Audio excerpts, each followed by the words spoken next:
Siamo con Luigi Trevisiol, vice sindaco e assessore allo sport del comune di San Donà di Piave, che quest'anno ospiterà la 20ª edizione del Memorial Giuseppe Nicolli. Vice sindaco, è una grande opportunità per San Donà, una grande opportunità per il Comitato Regionale Veneto e insomma sappiamo che lei ha detto subito di sì quando le è stato proposto di portare qui il torneo. Sì, è stato spontaneo dire subito di sì per due motivi. Primo perché penso sia una bellissima iniziativa per la città, secondo anche perché, come dicevo, io ho avuto personalmente l'onore di conoscere Nicolli quando svolgevo la mia attività arbitrale un po' di anni fa, insomma. È una bella occasione per San Donà, è una giornata di festa e di sport, mi piace molto che sia di categoria giovanissimi, veder giocare ragazzini di 12, 13, 14 anni penso sia una bellissima occasione. E mi piace anche il premio Fair Play che così la federazione ha messo a disposizione, e l'atto educativo è molto importante in questo progetto, in questo torneo, insomma speriamo sia sempre presente nei giocatori, nei tecnici e nei genitori che vedranno vedere le partite. Giuseppe Ruzza, presidente del Comitato Regionale Veneto FIGC LND, qui alla presentazione del 20° Memorial Nicolli. Presidente, un'edizione importante, speciale appunto il ventennale di questo torneo, che edizione sarà? Io spero che sia un'edizione bella, perché 20 anni sono lunghi e non sono facili da concludere, diciamo così, nel ricordo di una bella persona.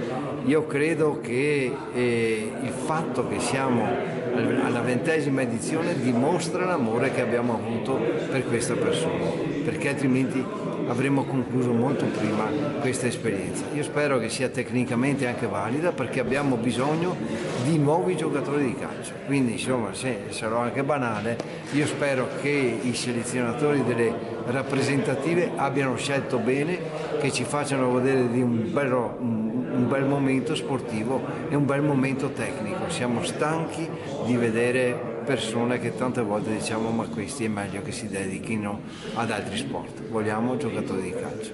Roberto Mamerti, vicepresidente e consigliere di San Donà di Piave del Comitato Regionale Veneto, qui alla presentazione del 20° Memorial Nicolli. Vicepresidente, è un'edizione speciale per il Veneto e anche direi per la zona di San Donà, visto che appunto avrà l'onore di ospitare questa manifestazione.